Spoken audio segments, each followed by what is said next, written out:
So ayan po mga ka-FB, magandang araw po sa inyo pong lahat. Ngayon po ay papanoorin po natin yung video na kung saan ay isa pong fishing vessel po yung tumaob sa gitna po ng karagatan. Actually ito po ay na-post ko na po sa FB, kaya lang ay ayon po kay Mita ay meron po itong nilabag, no? Ano po, hindi siya pasok do sa standard ng mga klase ng video na dapat po na i-upload. Kaya ngayon po ay ginawan ko po siya ng reaksyon para po i-upload po natin, may-upload po natin muli at para po matingnan po natin kung hindi na po ito magkakaroon ng violation doon sa kay Meta. So, tingnan po natin mga kapatid yung nangyari ano po sa isang fishing vessel.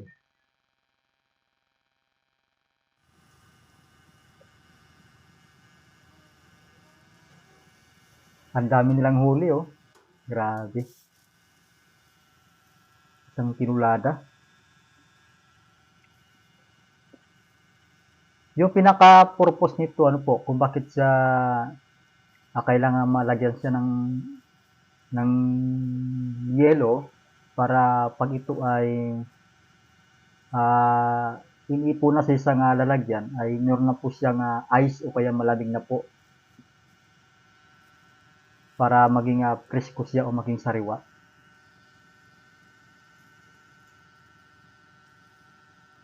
Marami silang huli, guys.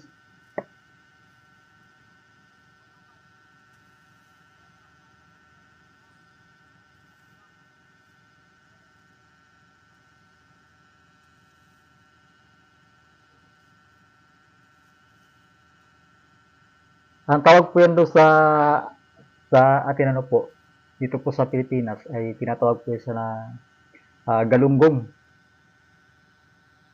Hindi ko alam kung anong bising-bisi nito, pero ayon sa mga nagko-komento sa una kong upload, sabi nila ay Mona Linda. Grabe, oh, pangalawang ano na. Pangalawang salok. Bali mula kasi sa dagat, no? Ito ay sinasalok po nila, no? Ang ganda siguro ma-experience ng mga ganyan ano po, na kitang-kita mo talaga na napakaraming mga isda.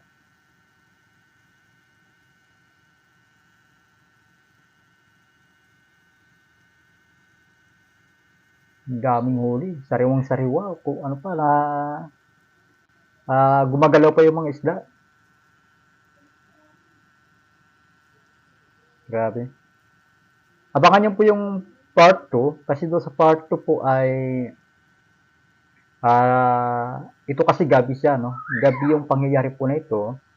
Yung araw po na yun, siguro ay kinabukasan o umaga, ay doon po tuluyang tumaob. Yung nakikita po natin na pising-bisil na yan, nasa gilid, yan po yung tumaob. Talagang makikita po natin ito sa part 2 ng ating pag-upload ng video na ito, ay napakabilis po yung kanya pong pagtaob. Grabe, ang daming huli, pangatlo na. So yun guys, abangan po natin ano po yung pagtaob ng fishing vessel nung ito kasi yung nakikita natin ngayon, yan yung tinatawag na carrier, no? Yun, siya yung taga-kuha ng isda mula doon sa tinatawag na yung ang tawag sa amin pangulong o yung may dala ng lambat. So panoorin po natin guys sa susunod po na video po natin. So salamat po sa inyo pong panonood. Patuloy niyo pong suportahan yung aking pong Facebook. Patuloy niyo pong i-like, i-share po ano po yung ang ating pong video. At ang bawat pag-share po ninyo yan po ay malaking tulong na rin po sa sa aking ministry, sa pangangailangan po ng aking pong ministry. So, maraming pong salamat. God bless po. Pagpalain po tayo ng Panginoon.